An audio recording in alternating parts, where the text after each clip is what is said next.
नमस्कार. शाळा पूर्वतयारी या व्हिडिओमध्ये शाळेतले पहिले पाऊल या पुस्तिकेतील घटक क्रमांक 3 आकार आपण पाहणार आहोत. हा व्हिडिओ सर्व माता पालकांसाठी निश्चितच मार्गदर्शक ठरेल. चला तर मग आपण आकार कसे शिकवायचे याची कृती घेऊया. पहिला आकार आहे वर्तुळ. वर्तुळ आकार शिकवण्यासाठी घरामध्ये उपलब्ध असणाऱ्या गोलाकार वस्तू त्याला हाताळायला द्याव्यात.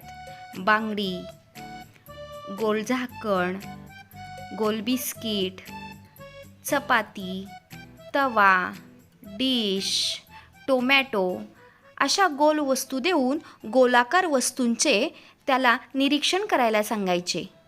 त्यानंतर आहे त्रिकोण. त्रिकोण या आकाराचा संबोध स्पष्ट होण्यासाठी आपल्या परिसरात असणाऱ्या त्रिकोणी वस्तू, उदाहरणार्थ हँगर, समोसा, बंद असलेली छत्री, विदूषकाची टोपी, आईस्क्रीमचा कोन इत्यादी त्रिकोणी वस्तू त्याला हाताळायला द्यायच्या आणि नंतरच त्याला या आकाराला त्रिकोण म्हणतात हे स्पष्ट करायचे. यानंतरचा पुढील आकार आहे चौकोन.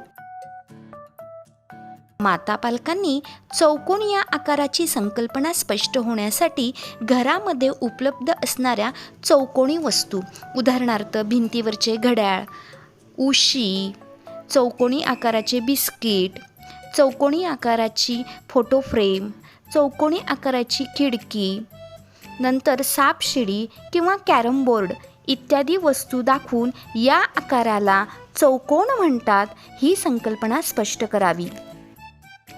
आपल्याला आता आयत या आकाराची ओळख करून द्यायची आहे.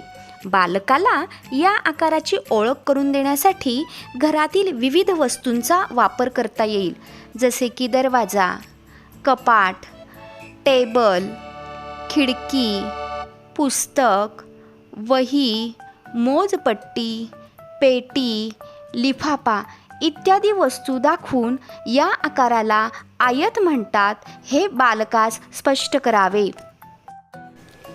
सर्व आकारांची संकल्पना स्पष्ट झाल्यानंतर माता पालकांनी घरात उपलब्ध असलेल्या वस्तू जसे की मणी, गोट्या, काडेपेटीतील काड्या यांचा उपयोग करून विविध आकारांचा अधिक सराव घ्यावा.